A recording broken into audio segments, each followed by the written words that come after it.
Olá! A Igreja Batista da Graça disponibiliza as suas mensagens e reflexões nas plataformas digitais. Se quiseres continuar a receber, podes acompanhar-nos no Spotify e YouTube. Deus abençoe.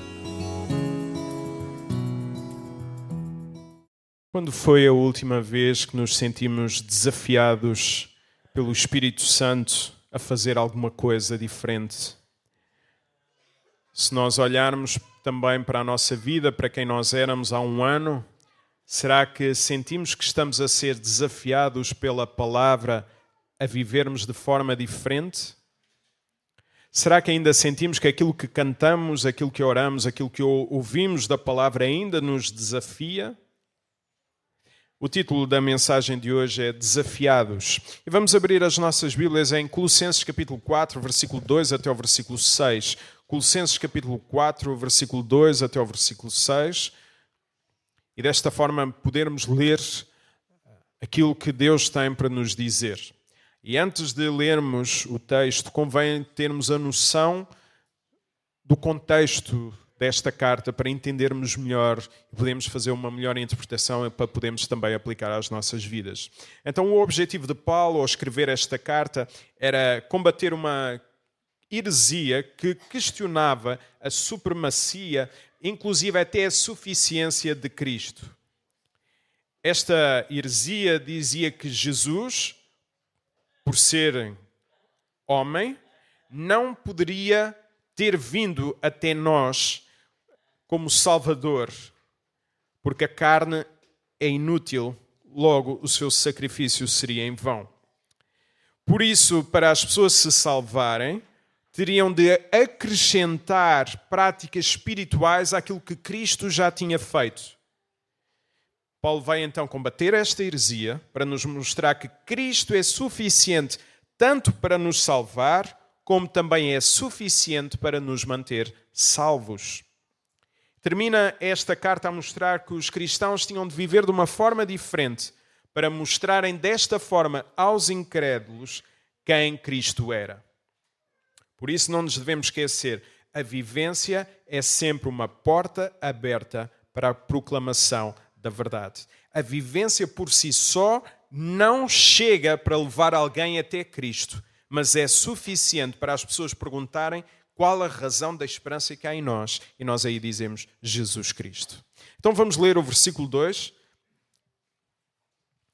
que diz o seguinte: Perseverai na oração, vigiando com ações de graça. A palavra perseverai tem a ideia de ser dedicado, corajoso, persistir, nunca desfalecer. Paulo começa assim a dizer que a vida cristã faz sentido quando nós a vivemos em espírito de oração. Qual a razão?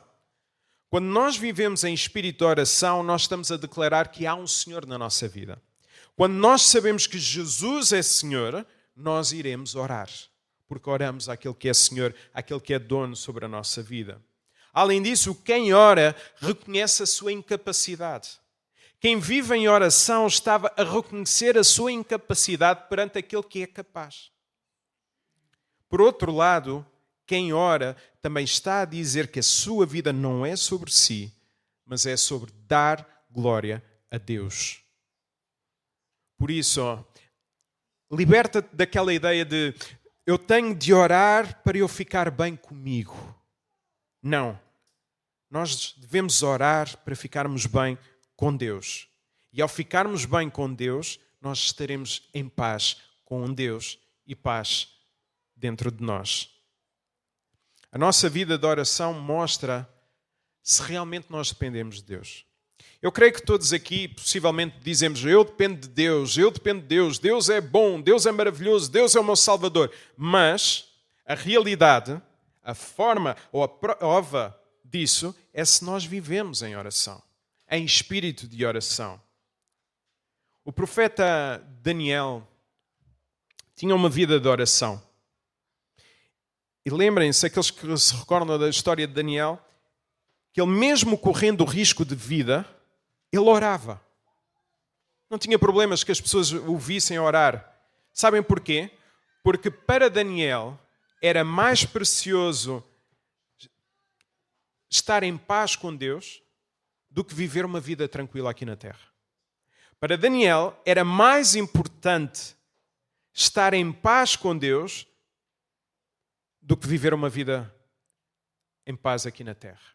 Ao ponto de dizer, eu estou pronto para morrer, mas não me cortem a oração. Não deixem, não parem, não me façam nada para eu parar de orar, porque para mim isso é o mais importante na minha vida. Paulo diz-nos assim algo muito importante. Quando nós oramos a Deus, nós também já o devemos fazer em espírito de gratidão. Às vezes nós vemos aquelas orações, nós decretamos que seja assim. Eu decreto. Nós não temos poder para decretar nada. Rigorosamente nada. Nós oramos em espírito de gratidão, porque já sabemos que Deus tem o melhor para os seus filhos. Já sabemos que Deus dará resposta aos seus filhos. E essa resposta pode ser, por muito que nos doa até a própria morte. Porque o viver é Cristo e o morrer é ganho. Filipenses 1:21. Então a gratidão vai muito para além daquilo que nós recebemos. Só agradecemos quando recebemos? Não. A gratidão existe quando nós sabemos quem Deus é. E quando sabemos quem Deus é, nós somos gratos por aquilo que Ele nos dá. Porque a reclamação, a murmuração mostra que estamos insatisfeitos com quem Deus é e aquilo que Deus nos tem dado. Lembram-se qual era a situação de Paulo quando escreveu esta carta? Ele estava preso, em condições terríveis. Possivelmente nunca ninguém passou por algo parecido. Eu estive a ver um vídeo no YouTube acerca da prisão de Paulo. Aquilo é horrível. Não é destas prisões agora que existem, já com os seus computadores e tudo, ar-condicionado, se for preciso. Não, condições terríveis. E Paulo louva ao Senhor, fala com gratidão, e mais, ele dentro da prisão, ele não fica a queixar-se. Sabem o que é que Paulo fez na prisão? Pregou Jesus Cristo. Falou de Jesus Cristo. E agradeceu a Deus por estar preso. Uau! Paulo vivia assim o que pregava. Então ele era grato porque estava preso, porque sabia que essa prisão era usada por Deus para algo maior do que a sua própria vida. Por isso, eu não sei que tipo de prisão tu podes estar a viver neste tipo de momento. Não sei que tipo de prisão tu podes estar neste momento. Mas sei de uma coisa. Deus pode usar essa prisão para a sua glória. E um dia mais tarde, tu irás ver o quadro completo e vais perceber que Deus é bom. Não tenhas dúvida, Deus é bom. Por isso aprenda a ser grato, porque a vida não é sobre ti, a vida não é sobre mim, a vida é sobre... A autora Alisa Childers, ela diz o seguinte: a cruz é a resposta para cada uma das mentiras que me dizem que eu consigo encontrar tudo o que preciso dentro de mim. A cruz é a resposta para cada uma das mentiras que nos tentam vender que dentro de ti há resposta. E não há. Há na cruz. Por isso precisamos permanecer firmes nesta atitude, agradecer a Deus pela sua salvação. Às vezes nós já damos a salvação por garantida e ela é garantida por Jesus, mas agradecemos pouco pela nossa salvação. Agradecemos também ao Senhor, como Paulo fez, pelo sofrimento. Uau! Somos masoquistas? Não, porque nós sabemos que há um propósito. Podemos não saber qual é neste momento, mas Deus tem algo de melhor. E acima de tudo, dar graças a Deus, porque mesmo que caminhes no vale da sombra da morte, tu não deves temer mal algum, porque o Senhor está contigo. E a presença de Deus é mais poderosa do que qualquer tipo de libertação. A oração deve ser assim o nosso refúgio. Deve ser o lugar para onde nós fugimos quando a vida aperta. E às vezes, quando a vida aperta, nós refugiamos logo com pessoas amigas que podem ser usadas por Deus e têm o seu papel importante, mas nós devemos colocar a nossa vida logo diante de Deus. Senhor, Dá-me alguém para me ajudar neste momento. E às vezes nós não nos viramos para a oração, nós podemos nos refugiar ou em vídeos, filmes, séries, álcool, droga, seja o que for, tudo para tentar aliviar. Mas a verdade é que tudo continua lá. Agora, quando nós oramos no meio da dor, eu tenho percebido uma coisa, e ontem estive a falar sobre isso, a experiência do burnout que eu passei em 2018. Que quando nós oramos no meio da dor, a dor perde o controle da nossa vida. Quando nós oramos no meio do sofrimento, já não é o sofrimento que controla a nossa vida, mas é o dono do sofrimento. E pouco a pouco, a tua dor deixará de ter a última palavra. Agora, por outro lado, eu tenho notado e olho para a minha vida que quando mais preciso de orar, é quando menos vontade tenho de o fazer. Se calhar é só comigo. Às vezes a vida aperta tanto. A vida é tão dolorosa que eu, em vez de dobrar os meus joelhos, em vez de me colocar a minha boca no pó, como diz, para reclamar, eu coloco a minha boca para reclamar. Oh Senhor, Tu és Deus. Como é que permites que isto me aconteça? Quando nós precisamos mais de orar, às vezes é quando menos vontade temos de fazê-lo. Ou então, quando pretendemos orar, surgem coisas que nos impedem de orar. Não sei se vocês têm essa experiência, mas às vezes lá em casa, quando nós queremos orar, quando nós queremos fazer o culto doméstico, há birras, há chatices, sou eu que fico estranho, há cansaço, há problemas, há tudo para nos desviar daquilo que é mais importante. Qual a razão? E essa é uma das evidências que o mal também existe. Porquê? Porque o diabo estremece quando nós oramos. O diabo estremece quando a igreja ora. O diabo não quer o povo a orar. E ele arranja artimanhas. O problema é que nós caímos sempre nessas artimanhas. E não é em vão que nós, às vezes, devido a essas artimanhas, nós vamos reduzindo o nosso tempo de oração nas nossas casas. Parece que há sempre algo a impedir. Agora, sejamos sinceros. O diabo muitas vezes tem as costas largas. Não é? E temos que ser claros sobre isto. Sabem quem é o maior impedimento da minha casa para haver uma vida de oração? Sabem? Sou eu. Sabem qual é o maior impedimento para haver vida de oração na tua casa? És tu. Não há desculpas para nós não orarmos e não haverá mudanças até assumirmos que a culpa é nossa. E lembrem-se, porque a Bíblia é clara. Eu não tenho nenhum medo daquilo que o diabo me possa fazer, não tenho nenhum medo dos maus olhados, etc. Não, nada. Porque Tiago 4,7 é claro, resisti ao diabo e ele fugirá de vós. Estavam a falar que um jogador da Inglaterra, o Harry Kane, não marcou golos, não jogou nada porque havia lá um macumbeiro, seja o que for, e perguntaram, tu acreditas nisso? Eu acredito que possa haver essas coisas todas, mas eu acredito numa coisa que é mais poderosa. Não há nada nem ninguém que nos possa fazer mal. Nada, porque nós estamos protegidos pelo Espírito Santo. O diabo treme quando um cristão dobra os joelhos. É por isso que lança muita confusão para não haver oração. Pensemos seriamente. Temos tido uma vida de oração? Temos orado na nossa casa? Temos orado na nossa igreja? E reparem, foi muito interessante voltarmos a ter as reuniões de oração, em que tínhamos 23 pessoas, e de repente nós voltámos a ter 8 ou 9. Ainda acreditamos na oração? É por 40 minutos, 50 minutos que nós não nos juntamos para orar? São esses 50 minutos que tu retiras à tua vida que te vão fazer diferença numa outra coisa qualquer? Mas eu garanto uma coisa, se tu retirares esse tempo para orares, a tua vida pode não mudar, mas há uma coisa que vai mudar, a certeza que Deus está contigo.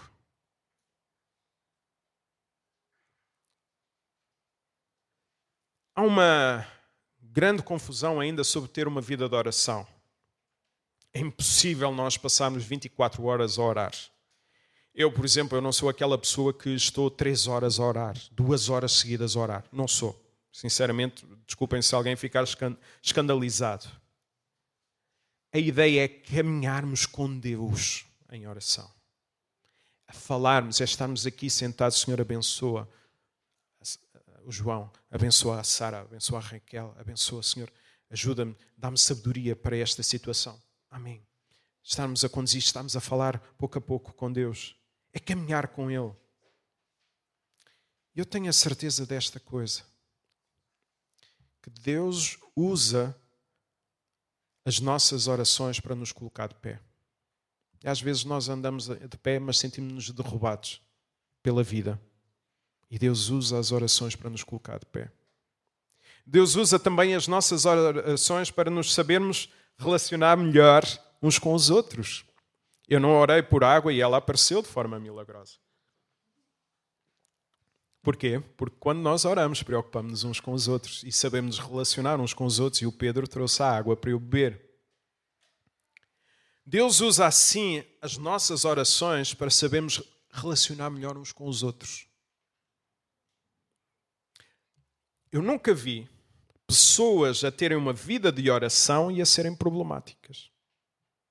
Porquê? Porque quando aprendemos a falar com Deus, aprendemos também a falar com aqueles que estão à nossa volta. A oração baixa o tom da nossa voz e coloca o nosso coração no lugar certo. Por isso, quando nós levantamos a nossa voz para com o nosso irmão, é porque nós não temos levantado ou falado com Deus em oração. Então, as pessoas problemáticas não podem ter uma vida de oração, a não ser que sejam como os fariseus que oravam na esquina para toda a gente ver. E isso não é oração, até porque o texto é claro, eles oravam para si mesmo, eles exaltavam a sua vivência. Por isso, quando há oração, deixa de haver ataque e defesa entre nós.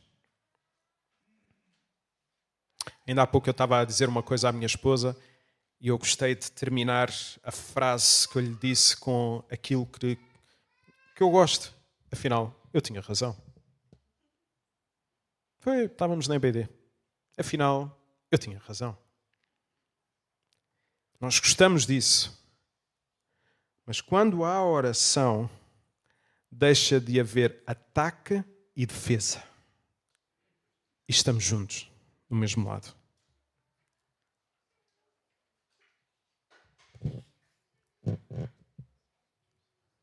Eu já passei por isto algumas vezes, de estar a orar, a confessar o meu pecado e a perceber que esse pecado, na verdade, ia mais longe do que aquela ação. Revelava um coração que desconfiava da bondade de Deus. Isto quebra-nos por completo. Ainda ontem estava a dizer aquelas 180 mulheres que uma das situações que me levou também a causar o burnout foi que eu sei que Deus é Deus,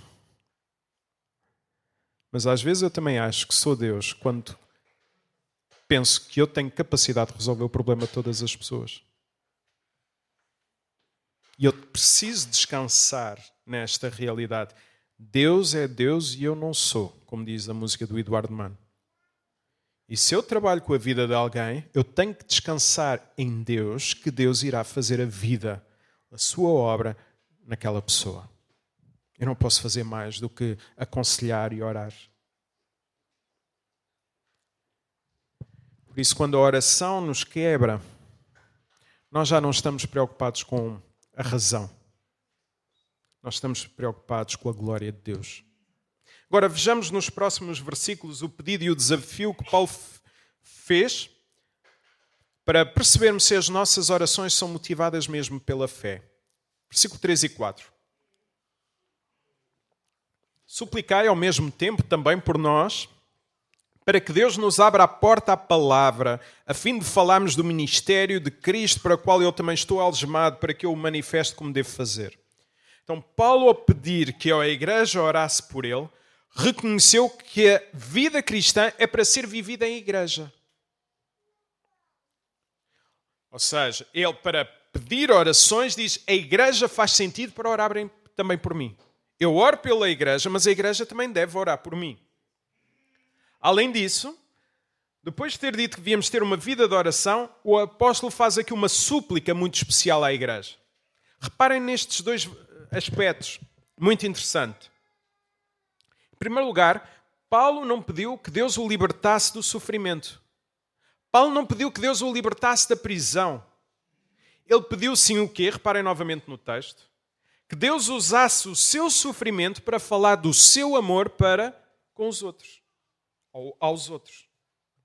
Então o apóstolo Paulo pediu à igreja que orassem para que Deus abrisse as portas naquelas condições miseráveis para ele falar de Cristo. As algemas de Paulo transformaram-se em folhetos evangelísticos. A sua preocupação era a fidelidade da partilha do Evangelho. Como é que nós iríamos reagir se fôssemos presos de forma injusta por termos falado do Evangelho? Será que nós não íamos pedir por libertação? Orem por mim que eu estou inocente. Eu com quase toda a certeza que iria pedir. Orem por mim que eu estou inocente. Se formos honestos, nós vamos ver que a nossa primeira reação é quase sempre pedir a libertação do sofrimento. Nós vamos fazer uma viagem, pedimos ao Senhor: liberta-nos do sofrimento. Vamos fazer uma coisa qualquer, liberta-nos do sofrimento. E nós ainda não aprendemos que sofrimento pode ser a escola que Deus usa para transformar o nosso caráter. E temos que pedir ao Senhor que Deus use a nossa dor para falarmos dele aos outros. Por isso, que tipo de portas temos pedido a Deus que Ele abra na nossa vida? A das Maldivas da fé? Ou portas abertas para falarmos do Evangelho? Em segundo lugar, nós vemos aqui que Paulo sabia que nada daquilo que tinha acontecido era em vão. Se estava preso, por muito que nos custe, foi porque Deus assim quis. Reparemos, Paulo afirmou que foi preso por falar de Cristo, com o objetivo de falar de Cristo na própria prisão. Nada acontece por acaso. Nós podemos não saber a razão. Nada acontece por acaso. Nestes momentos é preciso colocar o foco para o qual nós fomos criados. Por isso, lembra-te, nós podemos ficar feridos na batalha. E às vezes profundamente feridos. Onde o peso das lágrimas são fortes. Mas também, por outro lado, temos esta certeza. Em Cristo nós já vencemos a guerra. A luta mais importante, o teu maior problema, ele já foi vencido por Cristo. Não desperdices a tua dor. Usa para depender mais de Deus e falar do seu amor aos outros. Eu hoje sou grato ao Senhor pelo meu burnout. Sou grato porque passei pelas trevas para dar valor à luz e dar-me empatia para com aqueles que sofrem. Paulo precisava de orações, porque a oração lembra-nos que nada é sobre nós. Então os filhos de Deus vivem pela fé, confiam em Deus, mesmo quando não conseguem ver o fim da história. Vamos ver agora o versículo a seguir, o desafio que ele faz. Versículo 5. Portai-vos com sabedoria para os que são de fora. Aproveitai as oportunidades. Então Paulo desafiou-os a terem sabedoria para aproveitar as oportunidades dadas por Deus como fruto da oração. Eu não tenho oportunidades para falar de Cristo. Talvez não tenhas orado, talvez não estejas atento ao que Deus está a dar-te. A sabedoria tem assim um objetivo, mostrar que Deus é bom aos que são, reparem no texto, aos que são de fora. A expressão usada para aqueles que não pertencem à igreja. Então o ponto é este. A nossa identidade é Cristo. É Ele que nos define. Muitas pessoas têm problemas de autoestima, porque não têm a sua identidade definida em Cristo. Muitas pessoas têm problemas com a aprovação das outras pessoas porque não se recordam de que a maior aprovação que nós precisávamos, e a única que nós precisamos para a nossa vida, é de Jesus Cristo. Então a nossa identidade é Cristo. É Ele que nos define. Também, ao mesmo tempo em que nos lembramos desta identidade, devemos saber que ela teve um custo. Não nasceu da nossa força, nem foi construída pelo teu esforço pessoal ou o meu. Ela foi comprada por Jesus. Segundo aos Coríntios 5:21, aquele que não conheceu pecado, Deus o fez pecado por nós, para que nós, ou em nós, fosse-nos dada a justiça de Deus. Então, os nossos pecados, por mais escabrosos que tenham sido, foram colocados sobre Jesus. Aquele pecado que tu, volta e meia, vem à tua mente, foi colocado sobre Jesus. A sua justiça, a sua inocência, então, foi colocada sobre nós. É aquilo que temos visto na cruz, não houve uma troca justa. O Filho de Deus morre, os filhos da ira vivem. Não há troca justa, há graça. Então a nossa identidade não vem do nosso sucesso profissional, não vem da opinião dos outros, não vem daquilo que nós conquistamos, vem daquilo que Cristo fez. E isto liberta-te. Então vive como um conquistador, ou quem já foi conquistado. Não vivas para conquistar. E é nesse sentido que temos de pensar se as pessoas sabem qual é a sua verdadeira identidade. Se nós não aproveitarmos a oportunidade que Deus nos dá para falarmos de Cristo, talvez aproveitemos mais o nosso conforto pessoal do que a glória de Deus. Na nossa praceta, volta e meia volta, pintam carros, riscam carros. Nós não sabemos quem é. Então os vizinhos reuniram-se e perguntaram-me: quer fazer queixa?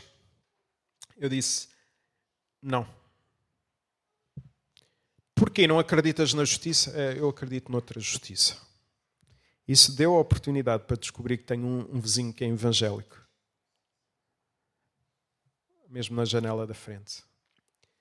Pequenas coisas. Porque era mais fácil partir para a violência ou uma coisa qualquer. Dá vontade de tentar descobrir quem era e pintar-lhe o carro todo. Meteste com o ungido do Senhor. Mas não. Nós temos que usar estes momentos para falar de Cristo. Tememos muito ainda a reação dos outros, mais do que o nosso desejo de honrar a Cristo. Lembra-te, serás sempre inconstante quando a tua vida depender daquilo que os outros dizem. Serás sempre inconstante quando a tua vida depender da aprovação daquelas pessoas. Podem ser os teus amigos, podem ser os teus chefes, podem ser as pessoas da tua família, pode ser o teu marido, a tua mulher, os teus filhos, seja o que for, mas serás sempre inconstante. Paulo aprendeu a viver o seu contentamento, independentemente se vivia na riqueza ou na pobreza, ao ponto de ele poder dizer: posso todas as coisas naquele que me fortalece, posso viver em toda e qualquer circunstância, no muito ou no pouco, posso passar fome, posso ter fartura, podem dizer mal de mim, podem dizer bem, mas a razão da minha vivência é Jesus. Paulo não falava de conquistar objetivos, falava de permanecer em Jesus. Versículo 6. Vamos ver o que esta sabedoria produz. A vossa palavra seja sempre agradável, temperada com sal, para saberdes como deveis responder a cada um. A palavra agradável aqui no original significa gracioso, aprazível. Paulo desafiou-os a usarem palavras agradáveis com aqueles que são de fora, ou seja, com os não cristãos. Nós cristãos devemos ser conhecidos por termos palavras agradáveis. Eu confesso-vos, às vezes, quando sei que alguém é cristão, dá-me vontade de dizer: ei, aquela pessoa é minha irmã na fé. Mas eu hoje já vou com alguma vergonha dizer: olha, ele é meu irmão na fé, porque às vezes... Então, mas ele tem dado um exemplo mau. Claro que depois podemos usar isso e dizer: pois, por isso é que estamos na igreja, porque nós somos pecadores e precisamos de um Salvador, e pelo menos reconhecemos como tal. Mas é triste quando as pessoas nos conhecem pelo nosso pecado e não por sermos pessoas perdoadas. É um grande desafio falar com graça quando a pressão aperta. Mas é aí que nós mostramos que somos diferentes. Como é que somos conhecidos? Será que quem passa por nós pode dizer: eu vi Cristo na vida dele, eu vejo Cristo na vida dela? As pessoas podem encontrar graça nas nossas palavras? Volto àquilo que dissemos antes. Acredito que só vejamos graça nas palavras com quem se dobra ao Deus da graça. Se as nossas orações são secas, as nossas palavras também serão. Além disso, diz o versículo que as nossas palavras devem ser sempre temperadas com sal. O sal é um agente de preservação, como para realçar o sabor dos alimentos. Na sexta-feira tive a oportunidade de temperar 27 quilos de bifanas. O molho especial, que fui apelidado o rei dos temperos. Vejam lá. Colocar sal, o azeite, o alho, tal, tudo na medida.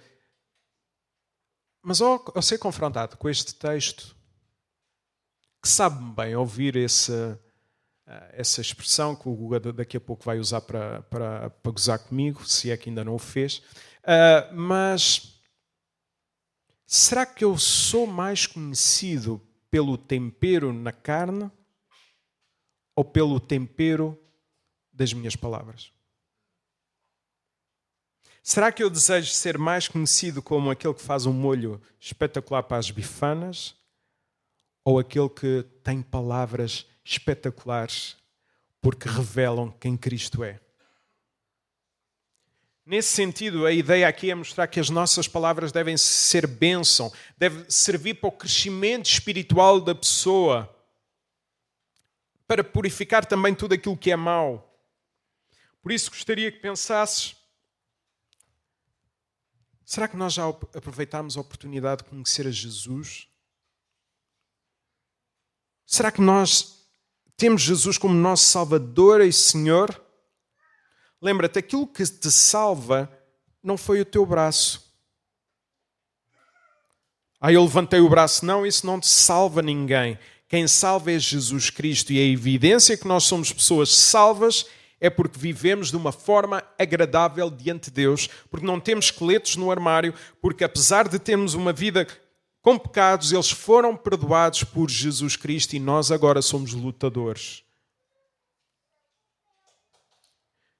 A fé serve assim para pedirmos ao Senhor para usarmos as oportunidades para falarmos dele. Quando a fé se torna sobre as nossas necessidades, esquecemos que há muitas pessoas que precisam de ouvir esta graça de Deus. Por isso, oremos para que Deus nos dê vidas. Oremos para que Deus nos leve até às pessoas. Oremos para que possamos aproveitar as oportunidades. Eu estou certo que Deus irá ouvir as nossas orações. Eu estou certo disso. Nas nossas vidas, nos nossos relacionamentos, possamos mostrar quem Cristo é. É verdade que há muitos momentos em que não temos vontade de orar.